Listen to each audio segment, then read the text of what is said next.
اور میں راستے میں گیا، گاڑی خراب ہو گئی، واپس آ گیا اور حبیب صاحب کو وہ زمانے میں فون کر کے بتا دیے کہ بھائی میں نہیں آ سکتا، میری گاڑی خراب ہو چکی ہے۔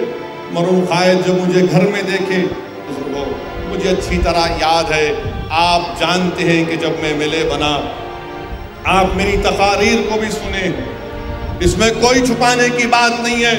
اسد الدین اویسی آج جو تقاریر کرتا ہے، 20 سال پہلے اسد الدین اویسی کو بڑی مشکل پیش آتی تھی، اور میں بار بار مرحوم قائد سے جا کر پوچھتا تھا کہ میں کیسے تقریر کر سکتا ہوں، اتنے بڑے بڑے لوگ مجلس کے پلیٹ فارم سے تقریر کرنے والے ہیں۔ اس وقت مرحوم قائد مجھ سے کہتے تھے کہ کوشش کرتے رہو، اپنی غلطیوں کو سدھارو۔ میرے بھائی، میری زندگی کا اب تک کا جو چھوٹا سا سیاسی سفر رہا، مجھے اچھی طرح یاد ہے کہ MLA بننے کے بعد کریم نگر میں ہمارے اس زمانے کے صدر ایک حبیب صاحب ہوا کرتے تھے۔ ایک مجلس کا جلسہ تھا، مجھے کہا گیا کہ وہاں پر جاؤ، اور میں راستے میں گیا، گاڑی خراب ہو گئی، واپس آ گیا اور حبیب صاحب کو وہ زمانے میں فون کر کے بتا دیے کہ بھائی میں نہیں آ سکتا، میری گاڑی خراب ہو چکی ہے۔ مرحوم قائد جو مجھے گھر میں دیکھے، اس سے پوچھا کیا ہوا، کریم نگر نہیں گئے؟ میں نے کہا کہ یہ گاڑی خراب ہو گئی، تو سالار نے مجھ سے بلا کر کہا کہ تمہارے پاس MLA کا شناختی کارڈ ہے؟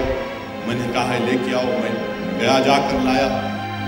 بیرسٹر، اس زمانے میں ہم کو انگریزی کا بڑا شوق تھا، انگریزی بولنے کا۔ میں بولا یہ کیا کہہ رہے ہیں، بس میں جاؤں؟ بولے ہاں بس میں جاؤں۔ یہاں سے کیسے جاؤں؟ ٹینک بنڈ۔ بولے یہاں سے تم ہمارے گھر کے سامنے 6 نمبر بس تھی، بولے اس سے بیٹھ جاؤ، آٹو میں چلے جاؤ۔ میں تعجب کیا، بولے لو 50 روپے، اس زمانے بڑی بات تھی، آٹو میں جاؤ۔ میں گیا، ٹینک بنڈ کے اوپر بس رکی ایک، اور بس میں بیٹھ کر ہم کریم نگر کا سفر کیے۔ اور سالار نے مجھ سے کہا دیکھو MLA کی سیٹ جو ہے وہ ڈرائیور کے بازو رہتی، اچھا لمبا پیر کر کے تم بیٹھ جاؤ، آرام سے پہنچ جاؤ۔ ہم جا کر بیٹھے، آپ یقین مانیے کہ ڈرائیور تو بیچارہ ہمارا کوئی یہی ہمارے یاقوت پورے کے کوئی ڈرائیور صاحب تھے، وہ گاڑی روک کے بولے آؤ بیٹھو صاحب بیٹھ جاؤ۔ اب میں وہاں پر بیٹھا، انجن میرے بیچ میں اور سیٹ کے بازو بیٹھ کر کریم نگر کا سفر طے ہوا۔ میرے عزیز دوستوں اور بزرگوں، پہلی مرتبہ گیا، واپسی میں بھی ایسی آنا پڑا مجھے، وہی ٹینک بنڈ پر صبح بس رکی، اس کے بعد میں گھر کو واپس آیا۔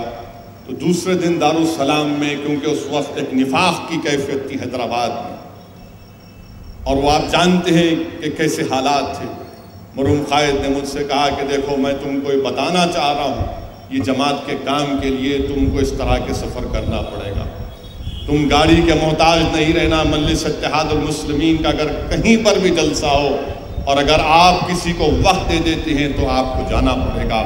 میرے بھائی، اگر آج بھی مجھ میں ایک تھوڑی سی قابلیت ہے، وہ صرف اللہ کا کرم ہے، میرے مرحوم قائد کی دعائیں ہیں، ان کی تعلیمات ہیں۔